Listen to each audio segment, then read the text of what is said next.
नाज़रीन, अवामी न्यूज़ में ख़बरनि जो सिलसिलो जारी है। हिन वक़्तु असीं तव्हांखे सखर में ख़बर ॾींदा हलूं त सिंध हाई कोर्ट पारां सखर ऐं रोहड़ी खे मिलाइण लाइ नई पुल अॾण जो हुकुम ॾेई छॾियो आहे। ख़ासि गुज़ार हुआ सैयद खुर्शीद अहमद शाह साहब MNA नौमान इस्लाम शेख साहब पारां दरख़्वास्त दाख़िल कई वई मुंहिंजे थ्रू कोर्ट सबूरी में।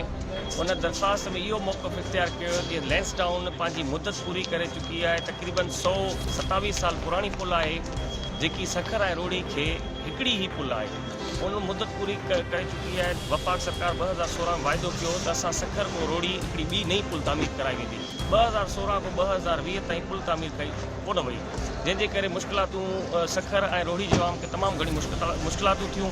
तंहिंजे करे अॼु कोर्ट सबूरी हुकुम ॾिनो त 2 महीननि अंदरि NH रिवाइज़ फिज़िबिलिटी ठाहींदी ऐं उहा जेको आहे रिवाइज़ फिज़िबिलिटी ठाहींदी NH उहा फॉरवर्ड कंदी मिनिस्ट्री कम्युनिकेशन खे। 2 महीननि अंदरि इहो सॼो प्रोसेस खे मुकमल करणो। अॼु इहो कोर्ट सबूरी हाई कोर्ट सबूरी ऑर्डर कयो आहे। अदालत खे असां कोर्ट में पेश कयासीं पंहिंजा कमिट्स, जंहिंमें असां इहो जणायोसीं त ॿई जेकी पुलियूं आहिनि गराज सखर गराज जे रोड ब्रिज बि आहे ऐं लैंस डाउन ब्रिज जेकी रोडी ॿई जेकियूं आहिनि 100 ईयर्स ऑलमोस्ट थी विया आहिनि। असांजी गराज ते तमामु ई टफ टाइम आहे, उन ते पाणी जो बि प्रेशर आहे, ट्रैफिक बि।